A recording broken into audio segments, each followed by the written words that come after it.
In 15 years of judging Britain's Got Talent, Simon Cowell had heard every sob story, every heartbreak, every tragedy that contestants could share. He developed what he called his professional filter, a way of listening with compassion while maintaining the emotional distance necessary to make fair judgments. But when 7-year-old Sophie Chen walked onto the stage carrying a worn teddy bear and looking directly into his eyes, Simon had no idea that 4 simple words were about to shatter every defense he'd built around his heart. The London Palladium buzzed with its usual Saturday evening energy. Families filled every seat, contestants waited nervously backstage, and the judges sat at their familiar table, ready for another round of Britain's most beloved talent show. Simon wore his signature black t-shirt, arms crossed in that practiced pose of casual authority. After 15 years of this routine, he thought he'd seen everything. Sophie Chen appeared at the edge of the stage, so small she was almost lost in the bright lights. At 7 years old, she barely reached the microphone stand even when it was lowered to its minimum height. She wore a simple yellow dress with tiny flowers printed on it, white tights, and scuffed black shoes that suggested they'd seen many adventures. In her arms, she clutched a teddy bear that had clearly been loved for years. Its brown fur was matted, one ear was missing, and its black button eyes had a slight gloss from countless tears. "Hello, sweetheart," Amanda Holden called out warmly, her maternal instincts immediately engaged. "What's your name?" "Sophie Chen," the little girl replied, her voice barely audible over the studio sound system. She shifted the teddy bear to one arm and gave a small wave to the audience with her free hand. "And how old are you, Sophie?" Alicia Dixon asked with genuine interest.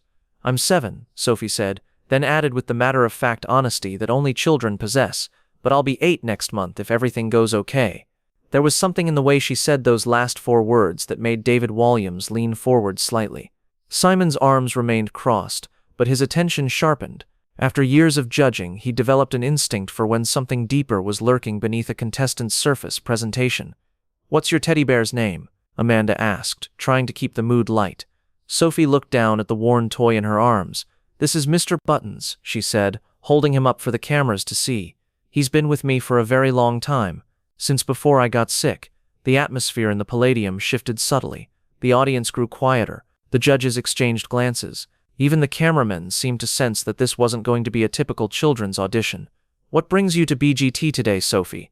David asked gently. Sophie took a deep breath, the kind adults take before saying something difficult. But on a 7-year-old, it looked both brave and heartbreaking. "My mommy says that when people are scared or sad, music can make them feel better," Sophie said, her voice gaining a little strength. "And there are a lot of scared people where I live now." "Where do you live, sweetheart?"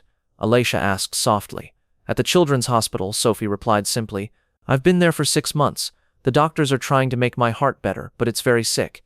Some of the other kids there are really scared, especially the new ones who just arrived. So I sing to them sometimes, and it helps them not cry so much." Simon's expression changed completely. The professional mask, the practiced skepticism, the emotional armor he'd worn for 15 years, all of it began to crack as he watched this tiny girl speak about comforting other sick children while battling her own illness. "Sophie," Simon said, his voice gentler than anyone had heard it all evening, "what song are you going to sing for us today?" Sophie looked directly at Simon then, and for a moment, the massive Palladium, the thousands of audience members, the cameras, the lights, everything else disappeared. It was just a sick little girl, and a man who had suddenly forgotten he was supposed to be judging her.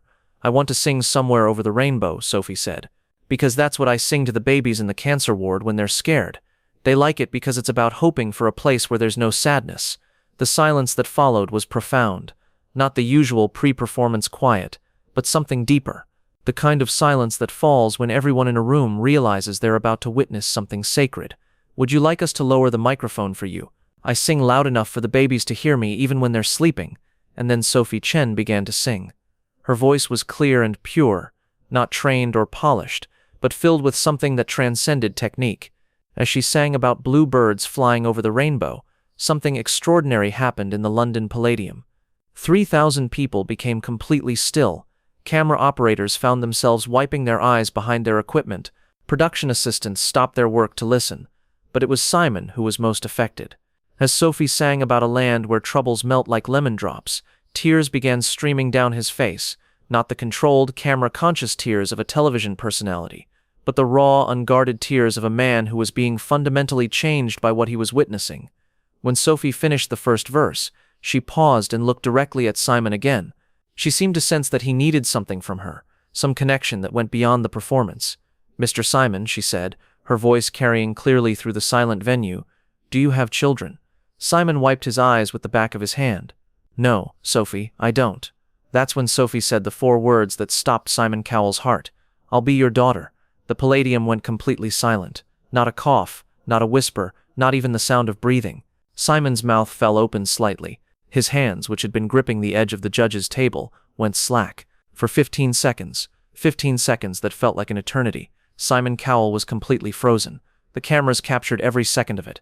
The way his face went from shock to something deeper, more vulnerable. The way his carefully constructed public persona cracked open to reveal the man underneath. The way a 7-year-old girl with a dying heart had just offered to fill a space in his life he didn't even know was empty. "Sophie," Simon finally said, his voice breaking completely. "Why would you say that?" Sophie clutched Mr. Buttons closer to her chest. "Because you look sad like my daddy did before he went to heaven. And I think maybe if you had a little girl to sing to you, you wouldn't be sad anymore." That's when Simon Cowell did something unprecedented. He stood up from the judge's table, walked around to the front and sat down on the edge of the stage, bringing himself to Sophie's eye level. "Sophie," he said, and his voice was completely different now. Not the voice of a judge, but the voice of a man who had just been offered the most precious gift imaginable. "Can you sing the rest of your song? But this time, can you sing it for me?" Sophie nodded solemnly, and continued with, "Somewhere over the rainbow." But this time, she sang it directly to Simon, as if the massive venue had become an intimate space where a little girl was singing a lullaby to someone who desperately needed to be comforted. As she sang about hoping and dreaming and wishing upon a star, Simon reached out and gently took one of Sophie's small hands in his much larger one. The gesture was captured by every camera in the venue, but more importantly, it was felt by every person watching. When Sophie finished, the silence lasted exactly 23 seconds. Then Amanda Holden started clapping, slowly and deliberately. David joined her, then Alacia, then the entire audience rose to their feet in the longest standing ovation in BGT history. But Simon remained seated on the edge of the stage, still holding Sophie's hand, tears streaming down his face. "Sophie," he said when the applause finally died down, "I need to ask you something very important. Would it be okay if I came to visit you at the hospital? Would you like that?" Sophie's face lit up with the first genuine smile she'd shown all evening. "Could you bring Mr. Buttons a friend? He gets lonely sometimes when I'm having treatments." "I think that can be arranged," Simon said, and for the first time in 15 years of judging, he was making a promise that had nothing to do with career advancement or television ratings, and everything to do with love. 3 days later, Simon Cowell walked into Great Ormond Street Hospital carrying a new teddy bear, and something else, legal papers that would begin the process of making Sophie's 4 words a reality. The adoption process took 8 months, during which Simon visited Sophie every single day. He was there for her surgeries, her setbacks, her small victories. He learned about heart monitors and medication schedules and the particular way a 7-year-old likes her bedtime stories read. Sophie's heart condition required multiple surgeries, but with the best medical care that Simon's resources could provide, she slowly began to improve. More importantly, she had something that all the medicine in the world couldn't provide, a father who loved her unconditionally. 2 years later, Sophie Chen became Sophie Cowell. The adoption ceremony was held at the same hospital where she'd spent so many months, with nurses and doctors and fellow patients cheering as a judge learned that the most important verdict he'd ever rendered wasn't about talent, it was about family. Sophie still performs occasionally, always for charity events benefiting children's hospitals. She still sings "Somewhere Over the Rainbow," but now she dedicates it to all the kids who are still looking for their rainbow. And she still carries Mr. Buttons everywhere, though he now has a whole family of stuffed animals that Simon brings home from his travels around the world. The teddy bear that started it all sits in a place of honor in their London home, with a small plaque that reads, "Mr. Buttons, who taught us that sometimes the most important auditions happen when someone offers their heart, but perhaps the most touching tradition in their household happens every night at bedtime." Sophie still sings to Simon, just as she promised that day on the BGT stage. Not because he's sad anymore, but because they both learned that some promises, especially the ones made by 7-year-old girls to lonely adults, are meant to last forever.